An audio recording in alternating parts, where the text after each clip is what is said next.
નમસ્કાર દોસ્તો, હું દર્શન રાવલ આપ સૌનું હાર્દિક સ્વાગત કરું છું. આ લેક્ચરમાં આપણે વાત કરીશું ભારત અને અમેરિકાના વિદેશ સંબંધની અથવા તો આર્થિક સંબંધની અને સાથે જીએસપીની. જીએસપી એટલે શું થશે તો કે જનરલાઇઝ્ડ સિસ્ટમ ઓફ પ્રેફરન્સીસ. એનો મતલબ શું થશે કે જે દેશ માનો કે જીએસપી અંતર્ગત અન્ય દેશને મૂકે છે તેનો મતલબ થશે કે બીજા દેશમાંથી જે વસ્તુ એના દેશમાં આવશે એની ઉપર ટેરિફ ઓછું લગાડશે. દાખલા તરીકે ભારત જો બાંગ્લાદેશને જીએસપી અંતર્ગત મૂકે તો શું થશે કે બાંગ્લાદેશમાંથી જે વસ્તુ ભારતમાં આવે છે એની ઉપર બહુ નજીવો ટેક્સ લગાડશે. તો વર્ષ 1974ની અંદર અમેરિકાએ ભારતને જીએસપી અંતર્ગત મૂક્યું. એનો મતલબ શું થયું કે ભારતમાંથી જે વસ્તુ અમેરિકામાં જશે એની ઉપર ટેક્સ ઓછો લાગશે. ટેક્સ ઓછો લાગશે એટલે ભારતની વસ્તુ ત્યાં આગળ સસ્તા દરે વેચાશે. સસ્તા દરે વેચાશે તો વધુ વેચાણ થશે એટલે ભારતને અલ્ટિમેટલી ફાયદો થશે.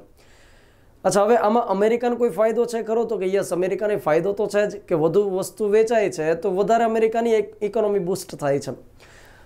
તાજેતરમાં ડોનાલ્ડ ટ્રમ્પે એ પ્રકારે ડિક્લેર કર્યું કે ભારત અને તુર્કીને જીએસપીમાંથી બાકાત રાખવામાં આવશે. શા માટે તો કે ભાઈ ડોનાલ્ડ ટ્રમ્પને એવું લાગે છે કે ભાઈ આ જીએસપી અંતર્ગત મૂકવાથી એને વ્યાપારમાં ખોટ જાય છે. ચીનની સાથે જે ટ્રેડ વોર શરૂ છે, અત્યારે વ્યાપાર માટેનું યુદ્ધ શરૂ છે, કોની વસ્તુ સૌથી વધુ વેચાય તો એની અંદર એવું લાગે છે કે અમને ખોટ જાય છે. પરંતુ ભાઈ તમે જીએસપીમાંથી કાઢી નાખશો તો ભારતને એટલું બધું નુકસાન થવાનું નથી. એવું કોણે કીધું તો કે વિદેશ સચિવે કીધું. વિદેશ સચિવના કહેવા પ્રમાણે કે વર્ષ 2017-18 દરમિયાન જેટલો પણ વ્યાપાર થયો અમેરિકાની સાથે એમાંથી બહુ ઓછો વ્યાપાર જીએસપી અંતર્ગત થયો. એટલે કે બહુ ઓછી વસ્તુ ઉપર ટેક્સમાં આપણને રાહત મળેલી છે.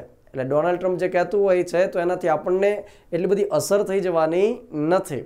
કેમ કે આપણે જે વ્યાપાર અમેરિકાની સાથે કરીએ છીએ એમાં ત્યાંથી આપણે ઓછી વસ્તુ લાવીએ અને વધુ વસ્તુ વેચીએ છીએ અને નિકાસ વધુ કરીએ છીએ. નંબર 2, ભારતે એ પ્રકારે પણ જાહેર કર્યું છે કે ભાઈ 1 એપ્રિલથી અમે એની જે વસ્તુ આવે છે એની પર ડ્યુટી વધારી દેશું.